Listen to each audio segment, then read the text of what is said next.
Oh, hello. Hoping you a great day or a good night if it is already dark there. I welcome you to this channel. This is my first and of course not the best, though the most historical YouTube video ever made, just joking. Relax. Welcome to Tech Pro, I am Barakat the Tiger. Roar roar. I don't even know tiger roars like a lion. So I was thinking for 3 weeks straight what should my first video talks about, and then I came to a conclusion that we first have to understand what computer is.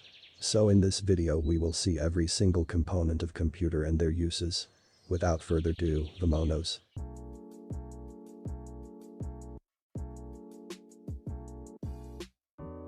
Computer is perhaps the most powerful and versatile tool ever created by human being.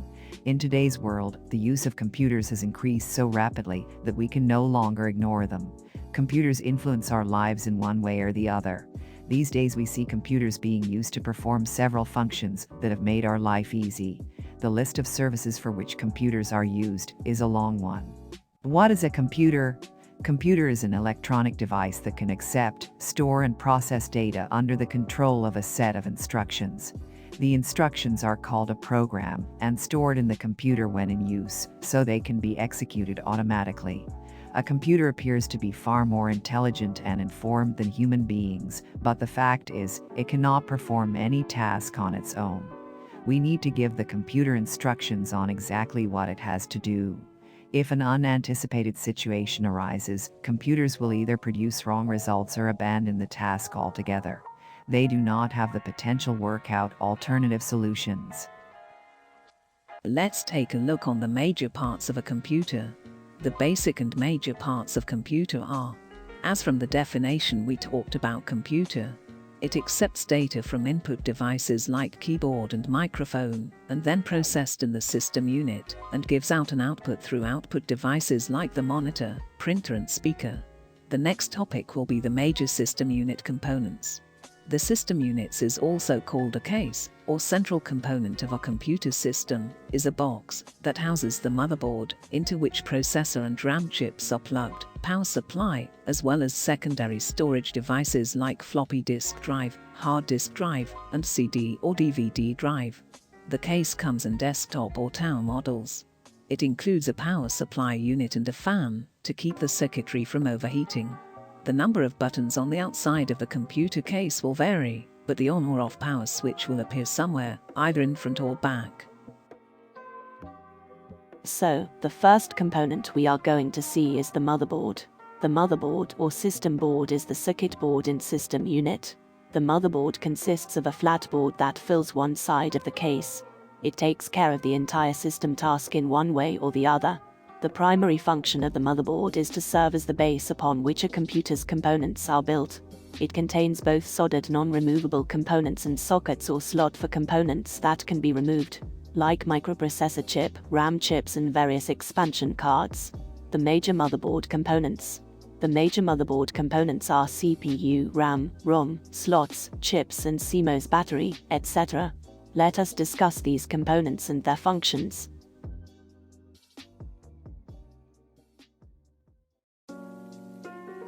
The CPU. The most fundamental part of a motherboard is the microprocessor chip, or the central processing unit, or CPU in short. A microprocessor is the miniaturized circuitry of a computer processor. It consists of mainly an integrated circuit of semiconductor devices and other electronic components, manufactured on a thin sheet of semiconductor material. The CPU executes and stores program instructions that process or manipulate data into information. The CPU is often referred to as the brain of the computer. CPUs have to communicate with the rest of the PC. This is accomplished through a collection of interconnected chips on the motherboard called a chipset. Chipsets determine what types of processors, memory, and video card ports will work on the same motherboard.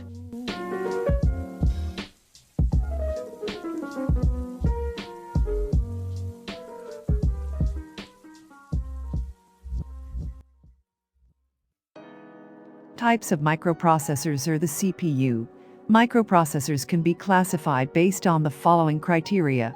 The first one is classification of microprocessors based on the data width, or in another word, based on size of data bus. The second criteria is based on application, and the third is based on architecture. Depending on the data width, microprocessors can process instructions. The microprocessors can be classified as follows: the 4-bit microprocessor, the 8-bit microprocessor, the 16-bit microprocessor, the 32-bit microprocessor, and the 64-bit microprocessor. The 4-bit microprocessor. Some of the first microprocessors had a 4-bit word length and were developed around 1970. In the 4-bit microprocessor, a computer architecture will have a data path width or a highest operand width of 4 bits. Memory addresses for 4-bit CPUs are generally much larger than 4-bit, that since only 16 memory locations would be very restrictive, such as 12-bit or more, while they could in theory be 8-bit.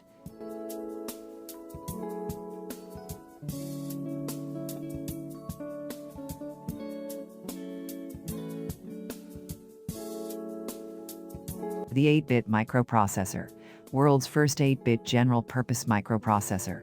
8008 of Intel was developed in the year 1972. In computer architecture, 8-bit integers, memory addresses, or other data units are those that are 8 bits, or 1 octet, or 1 byte wide. The 8-bit processor means 8-bit data or information bus. An 8-bit register can store to the power of 8 different values. The range of integer values that can be stored in 8 bits depends on the integer representation used. 8-bit CPUs use an 8-bit data bus and can therefore access 8 bits of data in a single machine instruction.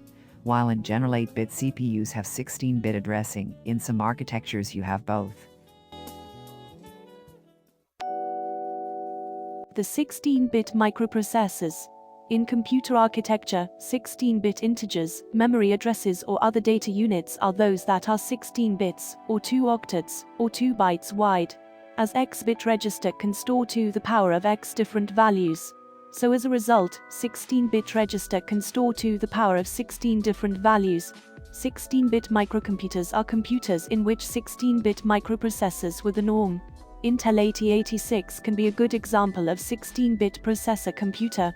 The 32 and 64-bit microprocessors. The 32-bit microprocessor integers, memory addresses or other data units are those that are 32 bits, or 4 octets, or 4 bytes wide, while the 64-bit microprocessor integers, memory addresses or other data units are those that are 64-bit, or 8 octet wide. The 32-bit microcomputers are computers in which 32-bit microprocessors are the norm, while 64-bit microcomputers are computers in which 64-bit microprocessors are the norm. A 32-bit register can store to the power of 32 different values, while the 64-bit register can hold any of to the power of 64, or over 18 quintillion, or 1.8 times 10 the power of 19 different values. One important consequence is that a processor with 32-bit memory addresses can directly access at most 4 GB addressable memory or RAM, but due to some issues, though in practice the limit may be lower. While from the software perspective, 64-bit computing means the use of machine code with 64-bit virtual memory addresses.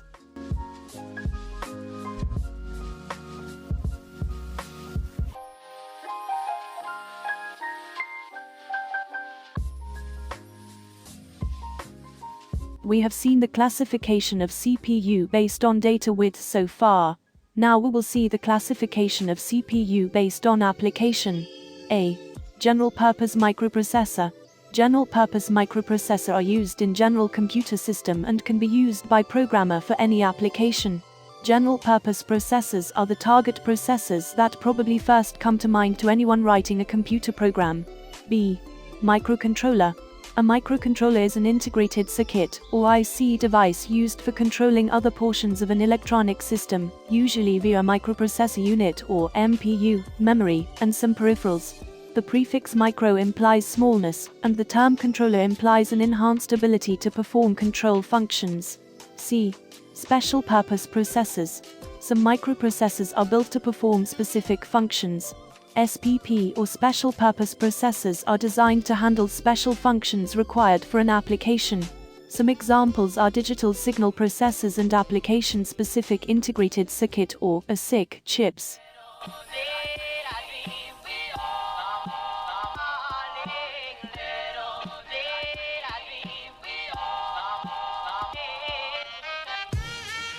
So now we will see the classification of CPU based on architecture.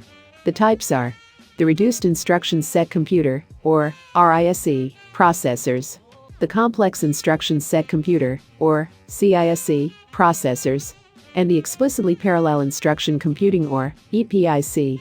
A. The CISC, or Complex Instruction Set Computer. As the name suggests, the instructions are in a complex form. It means that a single instruction can contain many low-level instructions. For example, loading data from memory. B. The RISC, or Reduced Instruction Set Computer. As per the name, in this, the instructions are quite simple, and hence, they execute quickly. Moreover, the instructions get complete in one clock cycle, and also use a few addressing modes only. C. EPIC, or Explicitly Parallel Instruction Computing. It allows the instructions to compute parallel by making use of compilers. Moreover, the complex instructions also process in fewer clock frequencies. Furthermore, it encodes the instructions in 128-bit bundles.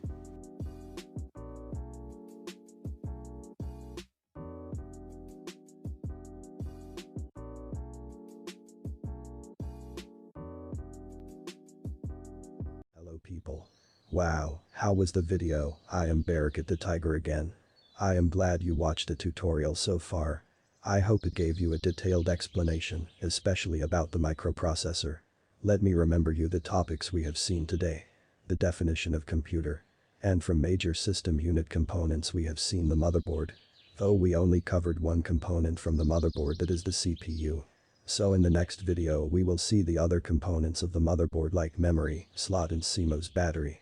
And also the other components of system unit like hard disk, power supply, CD-ROM drive and floppy drive. Well, I have been listening the video and I have learned many things.